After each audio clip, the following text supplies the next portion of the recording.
안녕하세요. 오늘은 1967년 미얀마에서 중국인 30명 사망한 이유라는 소식을 전해드리겠습니다. 지난 14일 오전 쇠파이프와 강목, 휘발유 통을 든 무리가 미얀마 최대 도시 양곤의 중국 의류 공장에 들이닥쳤습니다. 이들은 창고와 기숙사에 불을 지르고 돌로 사무실과 자동차 유리창을 깼습니다. 중국 대사관은 공장 37곳이 피해를 입고 중국인 3명이 부상을 당했다고 밝혔습니다. 2월 12일 미얀마 양곤의 중국 대사관 앞에서 미얀마인들이 군부 쿠데타를 반대하는 시위를 벌이고 있습니다. 일부 시위대는 아웅산 수지의 사진을 들고 석방을 호소했고, 다른 시위대는 시진핑 중국 국가주석이 미얀마 군부를 조정하는 그림이 그려진 플래카드를 들었습니다. 중국이 쿠데타의 배후라는 취지입니다. 미얀마 전역에서는 군부에 반대하는 시위가 벌어져 미얀마 군부 발표로 160여 명, 시민단체와 언론 집계로는 300명 가까이 군경의 총탄에 희생됐습니다. 특이한 점은 시위 과정에서 미얀마 내 반중 정서가 커지고 있다는 사실입니다. 시위대는 미얀마 군부에 경제적 영향력을 행사할 수 있는 중국이 내정 불간섭을 내세워 쿠데타를 묵인하고 있다고 주장하고 있습니다.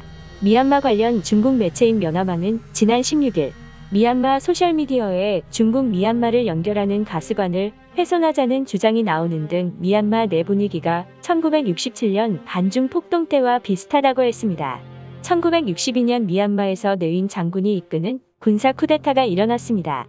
중국 정부는 이틀 만에 내윈 군사 독재 정부를 승인했습니다.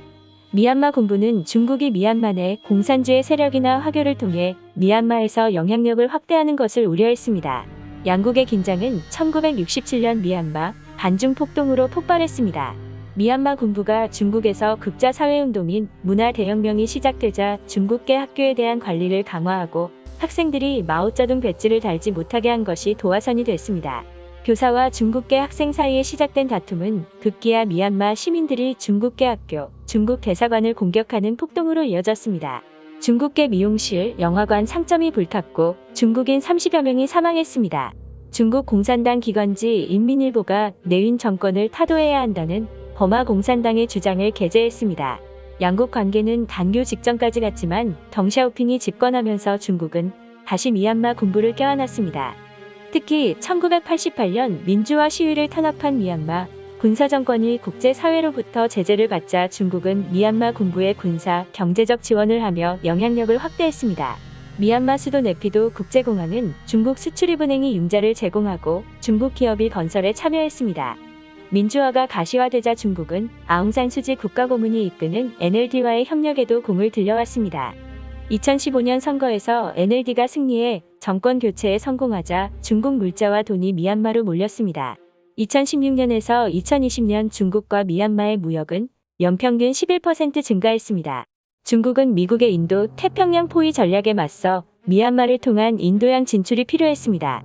오늘의 추천 영상은 중국 심해 무인기지 건설 목적, 세계 심해 광물 중국 손에 들어가는가입니다. 감사합니다.